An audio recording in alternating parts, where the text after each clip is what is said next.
The thundering hooves echoed across the dusty plains as Olivia Daniels clutched her mother's locket, the last family heirloom she hadn't been forced to sell. Tonopah, Nevada had been her salvation and her prison for the past year.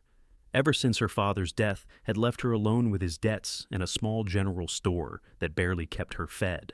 The approaching riders could only mean one thing: the Harmon brothers were coming to collect. April 1878 had brought an unseasonably hot spring to the silver mining town of Tonopah. Olivia wiped beads of sweat from her brow as she stacked the last of the flour sacks against the wall of her store. The bell above the door jingled, and she turned, hoping for a paying customer, but finding instead the three men she dreaded most in all of Nevada territory. Well, if it ain't Miss Daniels," drawled Emmett Harmon, the eldest of the three brothers.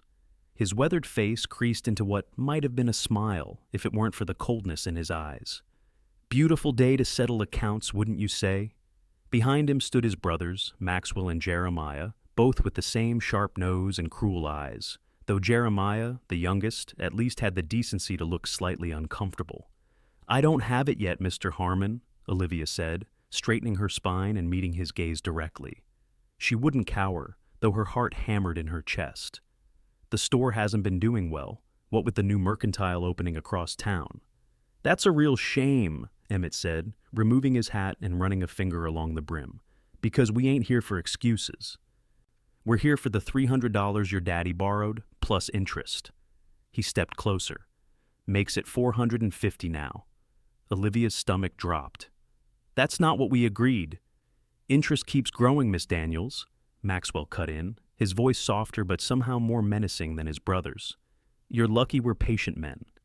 "I can give you 50 now," she offered, moving toward the small safe beneath the counter. Emmett's hand shot out, gripping her wrist. "That ain't gonna cut it this time. We've been more than generous, but our patience is wearing thin." Just then, the bell above the door jingled again. All four heads turned to see a tall stranger ducking to enter the small store. Dust covered his long duster coat, and the spurs on his boots clinked softly against the wooden floor.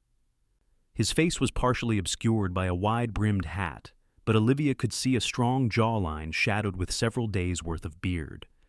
"Pardon the interruption," the stranger said, his voice deep and smooth like aged whiskey.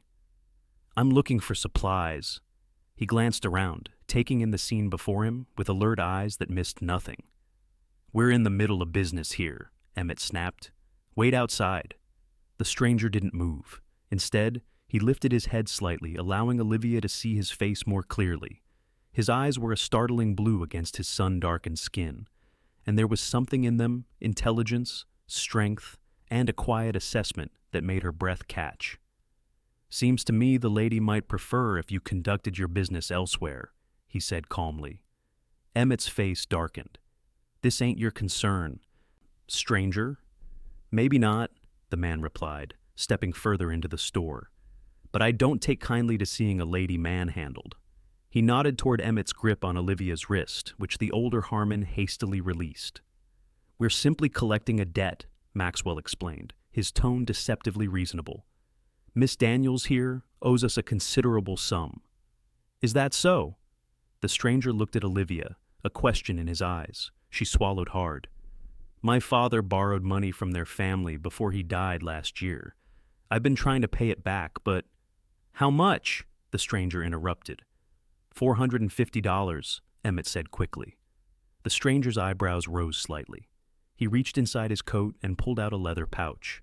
With deliberate movements, he counted out bills and gold pieces onto the counter until the sum was complete. "There," he said, "debt paid in full." A shocked silence fell over the store.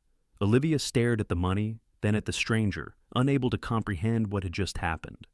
Emmett reached for the money, his eyes narrow with suspicion. "And what do you expect in return?"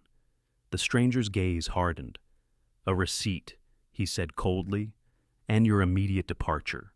Maxwell let out a humorless laugh. "You're paying a stranger's debt out of the goodness of your heart?" "Consider it an investment in civil behavior," the stranger replied, "something you boys seem to be lacking." Jeremiah, who had remained silent until now, stepped forward and placed a hand on Emmett's arm. "We got what we came for, Emmett. Let's go." After a tense moment, Emmett snatched up the money and stuffed it into his vest pocket. "Write up a receipt, Miss Daniels. We're square." His eyes shifted to the stranger. "For now." Olivia quickly scribbled out a receipt with shaking hands, which Maxwell inspected before nodding. The three brothers filed out, Emmett pausing at the door to deliver a final glare before slamming it behind him. In the sudden quiet, Olivia found herself alone with her unexpected savior. She struggled to find words, her mind reeling from the rapid turn of events. "I don't understand," she finally managed. "Why would you do that?" The stranger removed his hat, revealing thick, dark hair with a slight wave to it. "Quincy O'Malley," he said by way of introduction. "And to answer your question, miss, I've seen men like the Harmons before. They weren't just here to collect a debt." "But it's so much money," Olivia protested. "How will I ever repay you?" Quincy shook his head. "You owe me nothing." "I can't accept that. I have to." "Now you owe me nothing," he repeated firmly, his blue eyes holding hers. "Consider it settled." Olivia Daniels had never been so confused or so intrigued by another human being in all her 22 years. "At least let me offer you some coffee," she said after a moment. "And tell me what brings you to Tonopah." A small smile touched his lips, softening his weathered features. "Coffee would be much appreciated, Miss Daniels." "Olivia," she corrected him. "Please." "Olivia," he repeated, and something in the way he said her name made her cheeks warm. She led him to the small living quarters behind the store, where a pot of coffee still simmered on the stove. As she poured 2 cups, she studied him covertly. Quincy O'Malley was probably in his early 30s, with the lean, muscular build of a man who lived in the saddle. His hands were calloused but clean, and he moved with the easy confidence of someone accustomed to handling himself in difficult situations. "Are you passing through?" she asked, setting a steaming mug before him. Quincy wrapped his hands around the cup. "Not exactly. I'm looking for work." "What kind of work do you do, Mr. O'Malley?" "Quincy," he corrected with a slight smile. "I've done a bit of everything. Ranching mostly, some mining. I was a cavalry scout during the war." He took a sip of coffee. "This is good." "Thank you." Olivia sat across from him, her mind racing. "There's always work at the mines. Though it's dangerous. The Silver Strike is hiring, I hear." Quincy nodded thoughtfully. "I'll look into it, but first, I'd like to hear more about those brothers. They've been troubling you for a while?" Olivia sighed, absently touching her mother's locket. "Since my father died. He borrowed money to expand the store, but then got sick. By the time he passed, there was hardly anything left." "And they've been pressing you for payment ever since?" "Yes, I've given them what I could, but the store barely makes enough to keep me fed some months." She looked down at her hands. "I don't understand why they're so fixated on me. There must be more profitable debtors in town." Something dark flashed in Quincy's eyes. "I doubt it's just about the money." The implication hung in the air between them, and Olivia felt a chill despite the warm day. She had suspected as much herself, but had tried not to dwell on it. "Well, whatever their reasons, you've bought me some time," she said, forcing brightness into her voice. "Though I still don't understand why you would do such a thing for a stranger." Quincy considered her for a long moment. "Let's just say I know what it's like to be cornered with no way out." He finished his coffee and stood. "I should find accommodations before dark. Is there a decent boarding house in town?" "Mrs. Wilson's place on Pine Street is clean and reasonable," Olivia replied, rising as well. "Tell her I sent you, and she'll give you the good room with the window." He smiled then, a genuine smile that reached his eyes and transformed his face. "Thank you, Olivia, for the coffee and the recommendation." "It's the least I can do," she said softly, "after what you did." Quincy put his hat back on and moved toward the door. He paused with his hand on the knob. "Lock this behind me," he said, his voice serious again. "The Harmons may have the money, but men like that don't take kindly to being shown up." After he left, Olivia stood for a long moment, staring at the closed door. Then she slid the bolt home, wondering if she'd just encountered a guardian angel or merely traded one complication for another. The next morning brought customers to the store, more than Olivia had seen in weeks. Word had spread quickly about the confrontation with the Harmons' small-town gossip moving faster than telegraph wires. Some came out of genuine need for supplies. others out of curiosity to see the woman at the center of the drama, but all of them bought something, which was a welcome change. By midday, she had made more money than she typically did in 3 days. She was restocking the shelves when she heard the door open, and turned to find Quincy O'Malley entering, looking more rested than he had the previous day. He'd shaved, and his clothes, though still worn, were clean. The sight of him made her heart beat a little faster. "Mr. O'Malley," she greeted him. "Did you find Mrs. Wilson's place all right?" "I did," he confirmed, "and she did indeed give me the room with the window, though she questioned me thoroughly about my intentions toward you before handing over the key." Olivia felt heat rise to her cheeks. "I'm so sorry. Mrs. Wilson is a bit protective," Quincy finished for her with a small smile. "It's good that someone in this town looks out for you." "Did you visit the Silver Strike mine?" she asked, changing the subject. "I did. They offered me work starting tomorrow." He moved further into the store, examining the newly stocked shelves. "Your inventory has improved since yesterday." "Yes, I had a supply wagon arrive this morning, and more customers than usual." "People are curious," he observed. "They want to see the woman who had her debt paid by a mysterious stranger." Olivia bit her lip. "I'm still not comfortable with that, you know. I need to repay you." Quincy's expression grew serious.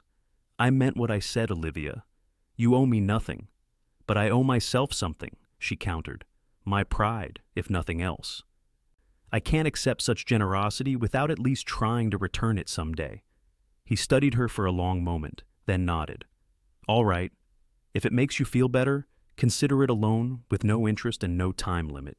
"Thank you," she said, relieved. "That does make me feel better." The bell above the door jingled again, and Sheriff Clayton Porter entered, his weathered face set in its usual stern lines beneath his silver-streaked hair. "Miss Daniels," he greeted her, then turned his attention to Quincy. "You must be O'Malley. Heard you caused quite a stir yesterday." Quincy nodded respectfully. "Sheriff, mind if I ask what brings you to Tonopah? We don't get many strangers riding in and throwing around that kind of money." "Just looking for work, sir," Quincy replied evenly. "And I don't make a habit of throwing money around. Yesterday was an exception." The sheriff's eyes narrowed slightly. "The Harmons are an old family in these parts. They've got connections." "Are they above the law, Sheriff?" Quincy asked, his tone deceptively mild. "No one's above the law in my town," Porter replied gruffly. "But the law works better when people mind their own business." "I'll keep that in mind," Quincy said. The sheriff turned back to Olivia. "Miss Daniels, just came by to make sure everything's all right here. Heard about the commotion yesterday." "Everything's fine, Sheriff Porter," Olivia assured him. "Mr. O'Malley helped resolve a difficult situation." "So I heard." Porter's gaze lingered on her face before returning to Quincy. "Well, I'll be keeping an eye on things. Welcome to Tonopah, O'Malley. Stay out of trouble." With a final nod, he left the store. "Friendly sort," Quincy commented dryly once the door had closed. "He's not so bad," Olivia defended. "He just takes his job seriously." "And where was he when the Harmons were threatening you?" Olivia sighed. "The Harmons own half the businesses in town, including the bank where most people keep their savings. Their father was one of the original settlers. They have influence." That doesn't excuse the sheriff looking the other way.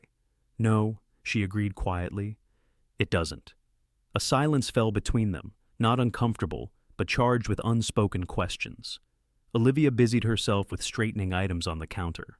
"I should let you get back to your customers," Quincy said finally. "I just wanted to make sure you were all right after yesterday." "I am. Thank you." She looked up at him.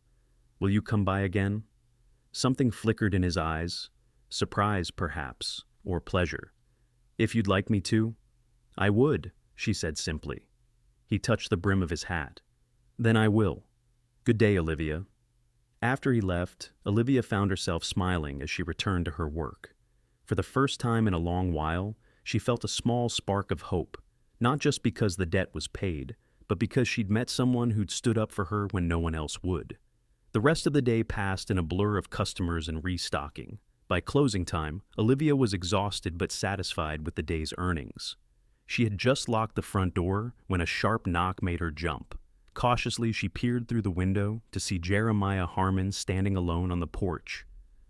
Her first instinct was to pretend she wasn't there, but something in his posture, shoulders hunched, constantly glancing over his shoulder, made her reconsider. Keeping the chain on, she opened the door a crack. "Mr. Harmon, the store is closed." "I know, Miss Daniels. I'm not here to shop." Jeremiah's voice was low and urgent. "I need to warn you. Emmett and Maxwell are planning something. They're angry about yesterday, about being shown up in front of folks." Olivia's hand tightened on the door. "The debt is paid. We're square. Your brother said so himself." "This isn't about the debt anymore." Jeremiah looked nervously down the street. "It's about pride, and—" He hesitated. "And what?" Olivia prompted. "Emmett's always had his eye on you, Miss Daniels. He thought once you couldn't pay, you'd have to come to an arrangement with him." Olivia felt sick. "I see." "I don't agree with them," Jeremiah continued hurriedly. "Never have, but they're my brothers." "Why are you telling me this?" she asked, studying his face through the narrow opening. "Because what they're planning ain't right." He stepped back from the door. "Just be careful, and tell that friend of yours to watch his back." Before she could ask more questions, Jeremiah disappeared into the gathering dusk. Olivia closed and locked the door, her mind racing. She debated going to the sheriff, but quickly dismissed the idea. Porter had made his allegiances clear enough earlier, which left Quincy. She needed to warn him. Gathering her shawl around her shoulders, Olivia slipped out the back door of the store and hurried through the alleyways toward Mrs. Wilson's boarding house. The streets of Tonopah were quiet, most respectable folks already home for supper.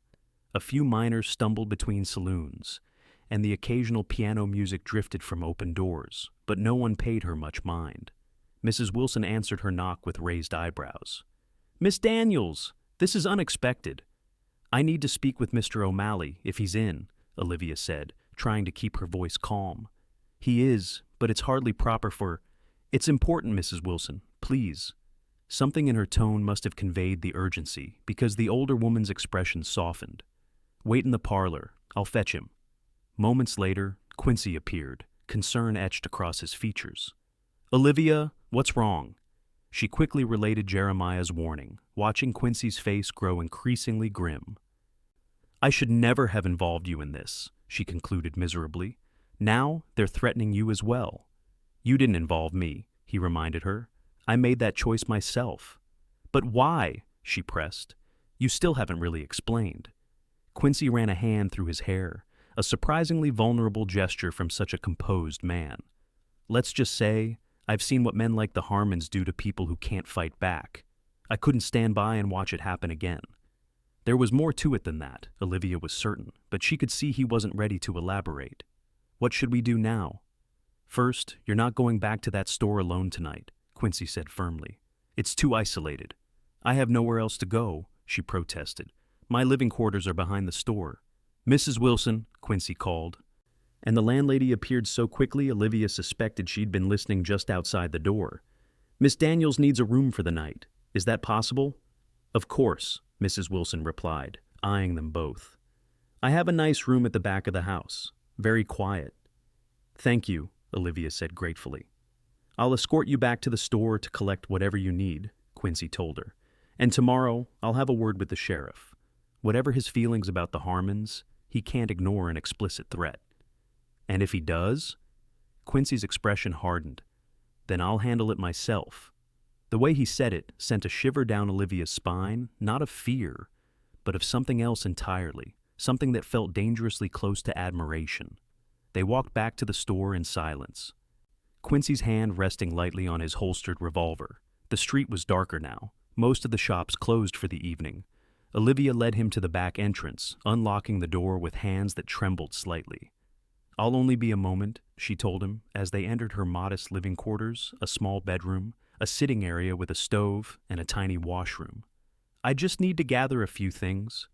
Quincy nodded, but his attention was already scanning the space, assessing entrances and exits with a practiced eye. While Olivia quickly packed a small valise with clothes and necessities, he checked the locks on the windows and the door connecting to the store. "These locks wouldn't keep out a determined child, let alone the Harmons," he observed with a frown.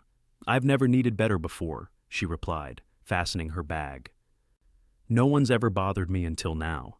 Quincy's expression softened as he looked at her. "You've been alone since your father died?" "Yes." She picked up a framed photograph from the bedside table, a stern-looking man with Olivia's same honey-brown hair, standing beside a seated woman with kind eyes. My mother passed when I was 16.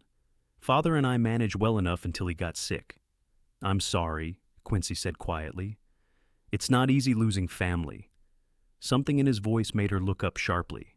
You sound like you know from experience. A shadow passed over his face. I do, but that's a story for another time. He held out his hand. Ready? She placed the photograph in her bag, then took his offered hand. His palm was warm and calloused against hers, and for just a moment, she allowed herself to draw strength from his solid presence. They returned to the boarding house without incident, though Olivia couldn't shake the feeling of being watched.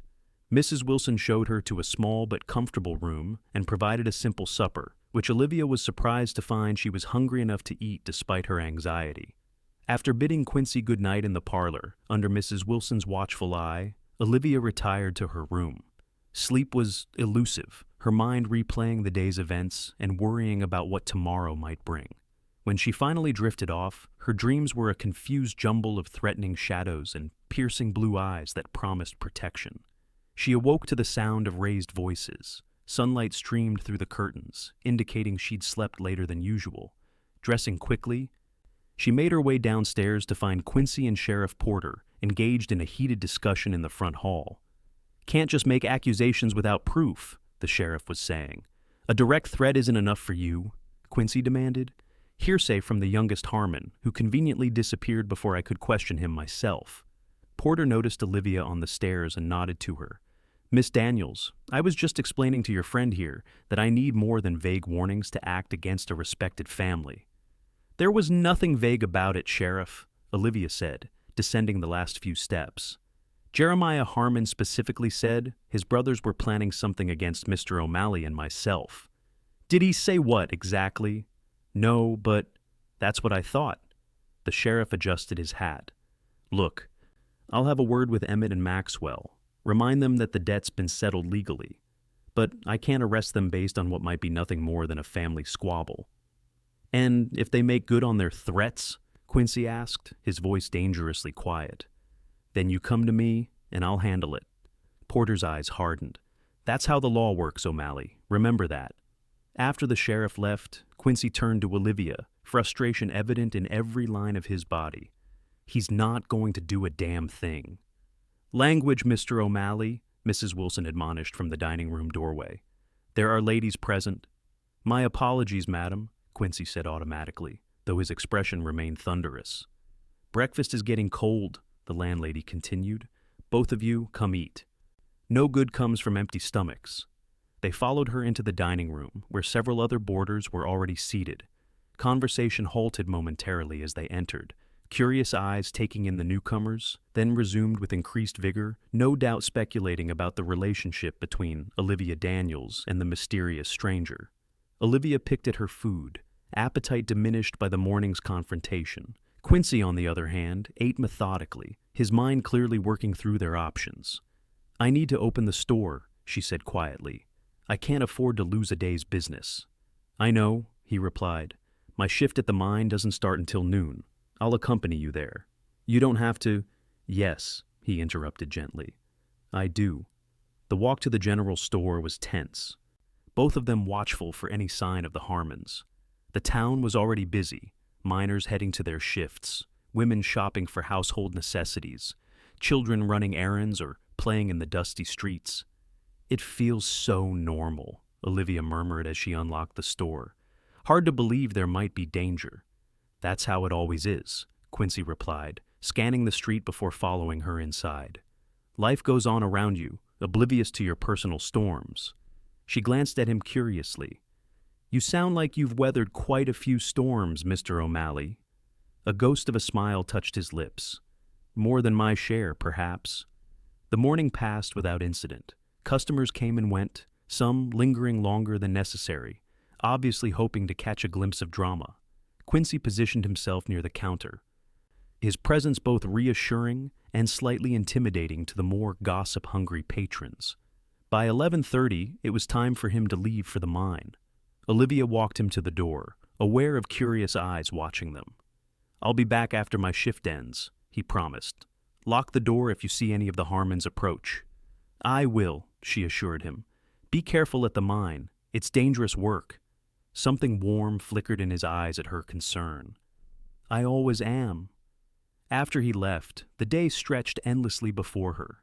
Each time the bell rang, Olivia's heart leaped, only to settle again when a regular customer entered.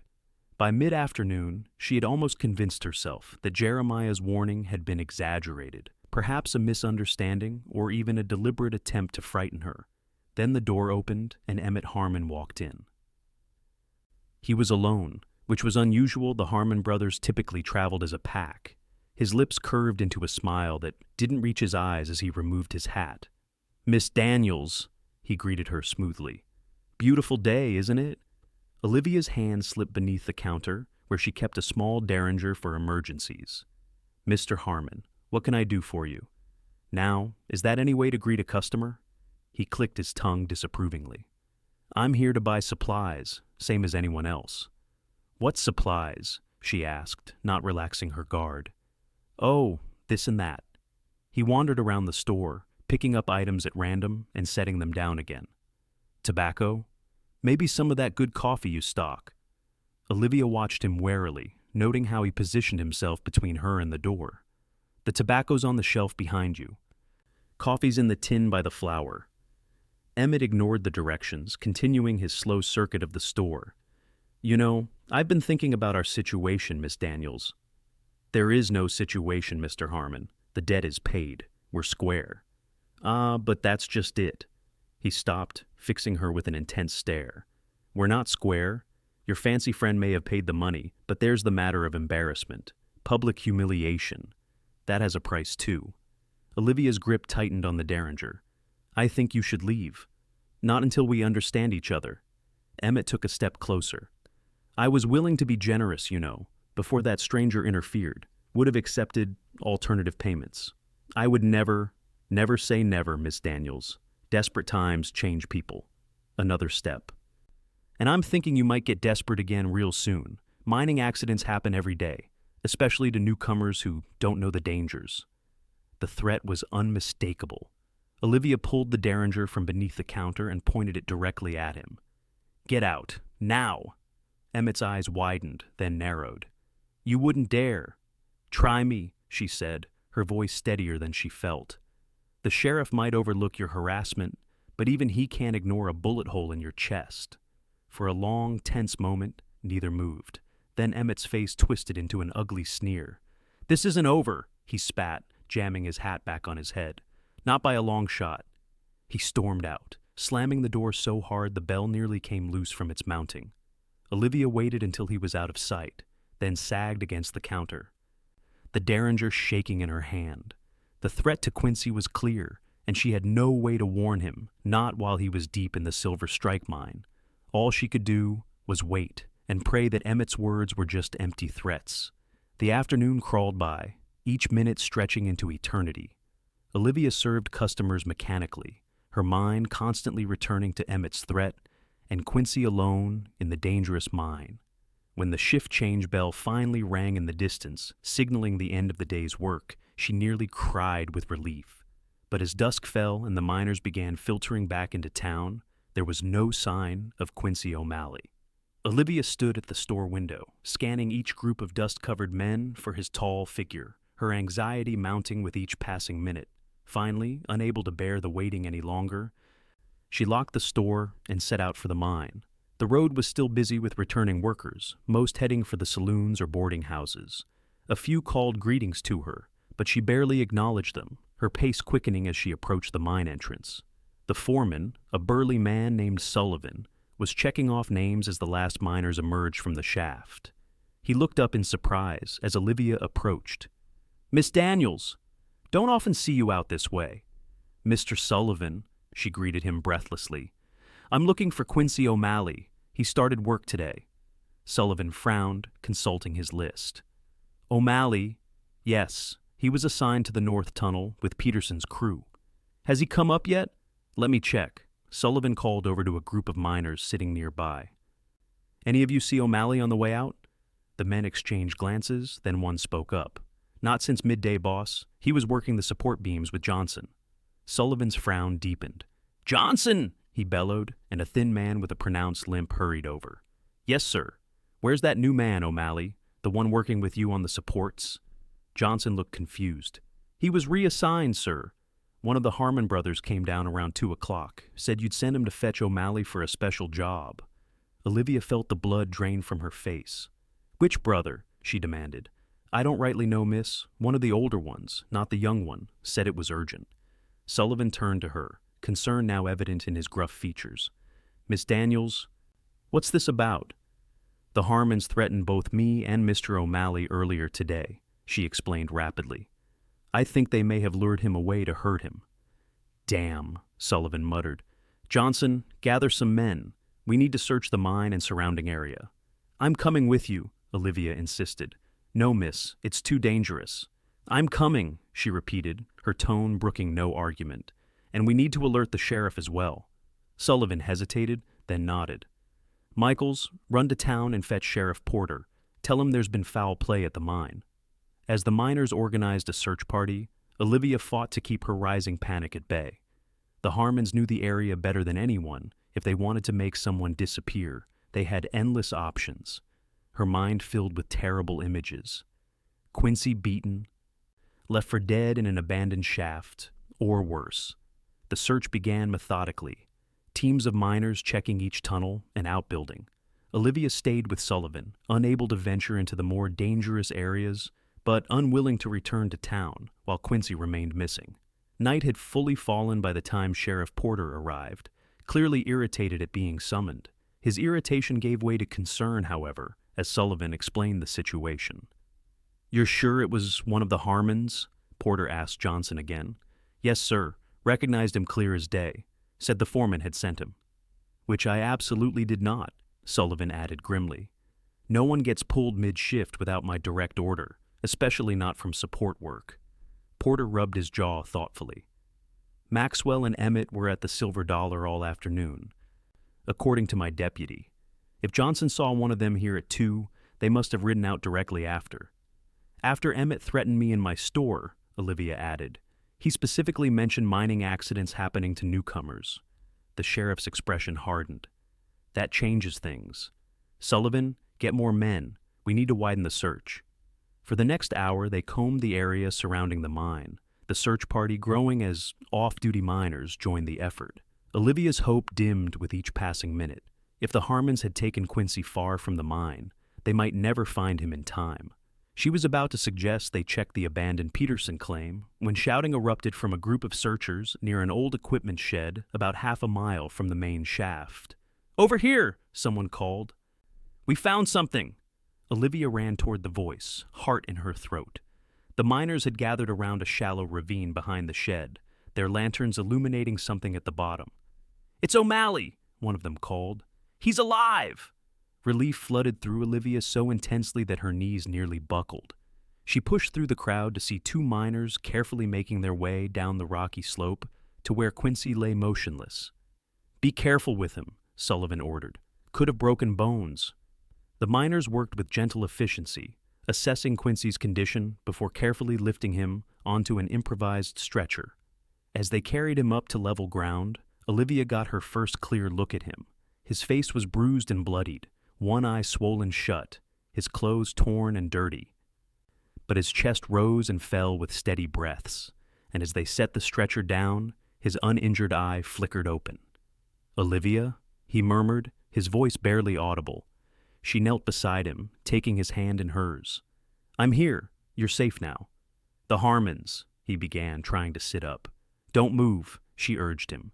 We know it was them. The sheriff is here. Porter stepped forward, crouching on Quincy's other side. What happened, O'Malley? Quincy winced as he tried to focus on the sheriff. Maxwell Harmon came to the mine, said there was a problem at the store, that Olivia needed help. He paused, breathing heavily. Followed him to this area. Emmett was waiting. They jumped me, beat me, talked about making sure I got the message. And the ravine? Porter prompted. Said they'd leave me somewhere I wouldn't be found right away. Give them time to deal with Olivia. Quincy's hand tightened around hers. I fought back. Managed to hurt Maxwell pretty bad. Think I broke his arm. That's when Emmett hit me with something. Don't remember after that." Porter nodded grimly. "They must have dumped you in the ravine and left you for dead." He stood, addressing the assembled miners. "I need volunteers to ride with me to the Harmon place. This has gone beyond threats now. It's attempted murder." A dozen men immediately stepped forward, faces set with determination. The Harmons might have influence, but attacking a fellow miner crossed a line the close-knit community wouldn't tolerate. "Take him to Dr. Belmont," Porter instructed Sullivan, nodding at Quincy. "I'll deal with the Harmons." As the miners carefully lifted the stretcher, Olivia walked alongside, still holding Quincy's hand. "I'm so sorry," she whispered. "This is all because of me." Quincy's bruised lips curved in a pained smile. "Not your fault," he managed. "My choice, remember?" The walk to Dr. Belmont's office seemed endless, each jolt of the stretcher making Quincy wince despite the miners' care. By the time they arrived, his face was ashen beneath the bruises and dirt, but he remained conscious, his eyes seeking Olivia's whenever they opened. Dr. Belmont, a tired-looking man in his 50s, quickly assessed Quincy's injuries. Bruised ribs, possibly cracked, concussion, multiple contusions and lacerations, nothing life-threatening, but he'll be in considerable pain for a while. "Will he recover fully?" Olivia asked anxiously. "With proper rest and care, yes." The doctor glanced at her curiously. "You're Edgar Daniels' daughter, aren't you?" "Yes, sir. Your father was good to me when I first set up practice here. Gave me credit at the store until I established myself." He patted her arm. "I'll take good care of your friend." While Dr. Belmont cleaned and bandaged Quincy's wounds, Olivia waited in the small anteroom, alternating between prayer and planning. The Harmons had gone too far this time, but even if the sheriff arrested them, their influence might see them released quickly. And then what? She couldn't ask Quincy to risk his life for her again. Lost in thought, she barely noticed when the door opened, admitting Sheriff Porter. His grim expression immediately caught her attention. "Did you find them?" she asked, rising to her feet. "The house was empty," Porter replied, removing his hat. "Looks like they packed in a hurry, probably headed for Carson City, or maybe even California." "They're running? Smart move on their part." Porter sighed heavily. "Maxwell's arm is definitely broken, according to their housekeeper. He'll need medical attention, which means they can't hide forever. I've sent telegrams to neighboring jurisdictions." Olivia sank back into her chair. "Will they be caught?" "Eventually. Men like that always make mistakes." Porter shifted uncomfortably. "Miss Daniels, I owe you an apology. I should have taken your concerns more seriously." "Yes, you should have," she agreed quietly. "But I understand why you didn't. The Harmons have always seemed untouchable in Tonopah." "No one's untouchable. I just forgot that for a while." He replaced his hat. "I'll post a deputy outside the doctor's office tonight, just in case they double back. And I'd advise you to stay here as well, rather than returning to your store alone." After the sheriff left, Dr. Belmont allowed Olivia into the examination room. Quincy lay on a narrow bed, his torso wrapped in bandages, clean clothes replacing his torn and dirty ones. He looked less alarming with the blood and dirt washed away, though the bruises stood out starkly against his pale skin.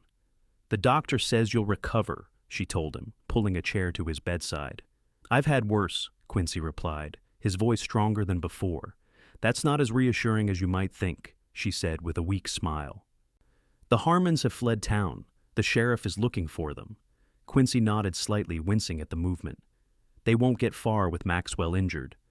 "Why did you do it?" Olivia asked suddenly. "Not just paying the debt, but all of this. You could have been killed today." He was quiet for so long she thought he might not answer. Then, slowly, he began to speak. "I had a sister," he said, his gaze fixed on the ceiling. "Eleanor. She was running a small seamstress shop in Colorado after her husband died in a mining accident. Got behind on payments to the local businessman who owned the building." His jaw tightened. "Man named Blackstone decided she could pay another way." Olivia's hand moved to cover his. "What happened?" She refused him, repeatedly. He didn't take kindly to that. Quincy's voice grew distant. "I was working a ranch 2 counties over. By the time word reached me that she was in trouble, it was too late. She'd..." taken her own life rather than submit to him. "Oh, Quincy," Olivia whispered, tears filling her eyes. "I went after Blackstone," he continued flatly. "Found him in a saloon, bragging about how he'd broken my sister. I nearly killed him with my bare hands. Would have, if they hadn't pulled me off him." "Is that why you left Colorado?" Quincy nodded. "Had to. Sheriff there was Blackstone's cousin. Wouldn't have gotten a fair trial." He finally turned his head to look at her. "When I saw you in that store with the Harmons, I saw Eleanor all over again. Couldn't stand by this time." Olivia's tears spilled over, running unchecked down her cheeks. "I'm so sorry about your sister. And I'm so grateful you were there for me." She squeezed his hand. "But I never wanted you to get hurt because of my troubles. Better me than you," he said simply. "Besides, the Harmons are running now. They won't bother you again." "And you?" she asked quietly. "Will you be running too, once you've healed?" Something shifted in his expression, a softening, a vulnerability he hadn't shown before. "I hadn't planned that far ahead," he admitted. "Depends on whether there's a reason to stay." The question hung between them, unspoken but clear. Olivia felt her heart quicken, aware they were approaching a threshold neither had expected to reach so quickly. "I think," she said carefully, "that Tonopah could use a man like you. And," she took a deep breath, "I know I could." Quincy's hand turned beneath hers, their fingers intertwining. "Then maybe I'll stick around for a while, see what happens." The next few weeks passed in a blur of activity. Quincy recovered at Mrs. Wilson's boarding house, where Olivia visited him daily, bringing meals and keeping him company, despite the landlady's pointed remarks about propriety. The town buzzed with talk of the Harmons' disgrace and flight, with many people coming forward with their own stories of mistreatment at the brothers' hands now that the fear was gone. Sheriff Porter, perhaps seeking to make amends for his earlier inaction, became a frequent visitor to the general store, keeping Olivia updated on the search for the fugitives. 2 weeks after the attack, he arrived with news. "They caught them in Sacramento," he announced as Olivia measured coffee beans for another customer. "Maxwell's arm got infected. They had to seek a doctor, and he recognized them from the wanted poster." "Will they be brought back here for trial?" she asked. "That's the plan. Judge Wilson has agreed to preside personally, given the seriousness of the charges." Porter nodded to Quincy, who was now well enough to help in the store for short periods. "They'll want your testimony, O'Malley." "They'll have it," Quincy replied grimly. After the sheriff left, Olivia turned to Quincy. "Are you ready to face them again?" "More than ready." He flexed his hand, which was still stiff from defending himself. "They need to answer for what they did not just to me, but to you and who knows how many others in this town." The trial was held a month later, drawing spectators from all over the county. Emmett and Maxwell Harmon sat stone-faced as witness after witness recounted their bullying, threats, and fraudulent business practices. Jeremiah, who had apparently separated from his brothers before their flight, testified against them, describing years of escalating violence and intimidation. When Quincy took the stand, his testimony was measured and precise, his calm demeanor a stark contrast to the Harmons' increasingly agitated state. Olivia watched from the gallery, pride swelling in her heart at his strength and integrity. The verdict was unanimous, guilty on all counts. The judge sentenced the brothers to 15 years in the Nevada State Prison, with restitution to be paid to their victims, including compensation to Quincy for his injuries. As the courtroom emptied after the sentencing, Olivia found herself face to face with Jeremiah Harmon.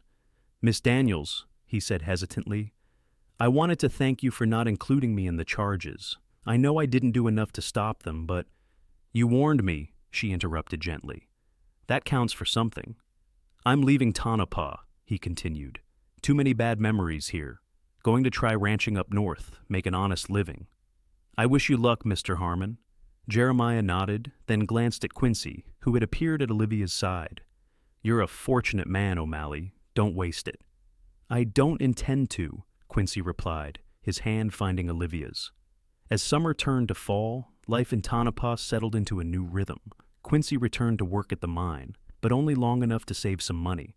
By October, he had secured a position as Sheriff Porter's deputy, his natural authority and fairness quickly earning him the respect of the townspeople. Olivia's store prospered as the town grew, the silver mines attracting new settlers each month. She expanded her inventory and hired an assistant, freeing her to spend more time with Quincy during his off-duty hours. Their courtship progressed slowly but steadily, each day deepening the bond that had formed in those first dramatic moments. They took Sunday rides into the surrounding hills, shared meals at Mrs. Wilson's table, though she still insisted on chaperoning their evenings in the parlor, and gradually revealed more of themselves to each other. Olivia learned that Quincy had been born in Pennsylvania, the son of a blacksmith who had moved west seeking better opportunities. He had fought briefly in the latter days of the Civil War, served as a cavalry scout during the Indian campaigns, though he spoke of this time with regret, and worked ranches from Texas to Montana before his sister's tragedy sent him wandering again. In turn, she shared stories of her childhood in St. Louis, where her father had owned a small printing business before the lure of silver brought them west. She spoke of her mother's gentle wisdom and her father's stubborn pride, the same pride that had led him to borrow from the Harmons, rather than admit his business was failing. As Christmas approached, Quincy grew unusually quiet, disappearing for hours at a time when off duty. Olivia tried not to worry, telling herself he wasn't the type to leave without saying goodbye, but old fears died hard. On Christmas Eve, with snow dusting the streets of Tonopah, he invited her to dinner at the town's finest restaurant, a surprising extravagance that set her heart fluttering with anticipation. She wore her best dress, a deep green wool that complemented her honey-brown hair, which she had arranged in an elegant knot at the nape of her neck. When Quincy arrived to escort her, his eyes widened appreciatively. "You look beautiful," he said simply. "Thank you." She took in his appearance a new suit, his hair neatly trimmed, his face clean-shaven. "You clean up rather nicely yourself, Deputy O'Malley." The restaurant was crowded with holiday diners, but they had a secluded table in the corner. Quincy seemed nervous, toying with his silverware and starting conversations only to let them trail off unfinished. After their meal, as they lingered over coffee, he finally seemed to come to a decision. Reaching into his pocket, he withdrew a small box. "I've been thinking a lot about the future lately," he began, his voice low, "about what I want and where I belong." He placed the box on the table between them. "I know it hasn't been that long since we met, but sometimes you just know." Olivia's hand trembled as she reached for the box. Inside was a simple gold ring with a small pearl set in the center. "It's not fancy," Quincy said apologetically. "I wanted a diamond, but it's perfect," she whispered, looking up at him with shining eyes. "Olivia Daniels," he said, taking her hand. "I came to Tonopah with no expectations beyond finding work. Instead, I found you. I love you, and if you'll have me, I'd like to spend the rest of my life proving that every day." Tears of joy spilled down her cheeks. "Yes," she said without hesitation. "Yes, Quincy O'Malley, I will marry you." He slipped the ring onto her finger, and as they left the restaurant, snow falling gently around them, Olivia felt as though her heart might burst with happiness. From a moment of fear and desperation had come the greatest gift of her life, a love strong enough to face any challenge, and a future brighter than she had ever dared to hope for. They were married in the spring of 1879, when the desert bloomed briefly with wildflowers. The entire town turned out for the celebration. Sheriff Porter, standing as Quincy's best man, and Mrs. Wilson sniffling proudly in the front row. Even Jeremiah Harmon sent his congratulations from his new ranch in northern Nevada. Olivia wore her mother's lace veil with a new dress of ivory silk, and Quincy looked handsome and slightly overwhelmed in his formal suit. When the minister pronounced them husband and wife, the cheers from the assembled townsfolk nearly raised the roof of the small church. The newlyweds combined their resources to expand the general store, adding a larger living space above the business. Quincy continued as deputy sheriff, his steady presence helping to maintain peace as Tonopah grew with the success of the mines. In the fall of 1880, their first child was born, a son they named James, after Olivia's father. 2 years later, a daughter followed, whom they called Eleanor in memory of Quincy's sister. The children grew strong and happy, surrounded by the love of their parents and the close-knit community that had become their extended family. As the years passed, the story of how they met became a town legend, retold at gatherings and celebrations. 3 brothers claimed she owed them money, Cowboy paid the debt and said, "Now you owe me nothing," people would say, embellishing the tale with each telling until it took on the quality of a frontier romance novel. Olivia and Quincy would exchange amused glances when they heard these exaggerated versions, knowing that the reality, with all its fear, pain, and uncertainty, had been both less glamorous and far more meaningful than any story could capture. On their 10th anniversary, with their children asleep upstairs and the store closed for the night, they sat together on the porch of their home, watching the stars emerge above the desert landscape. "Do you ever regret it?" Olivia asked, her head resting on her husband's shoulder.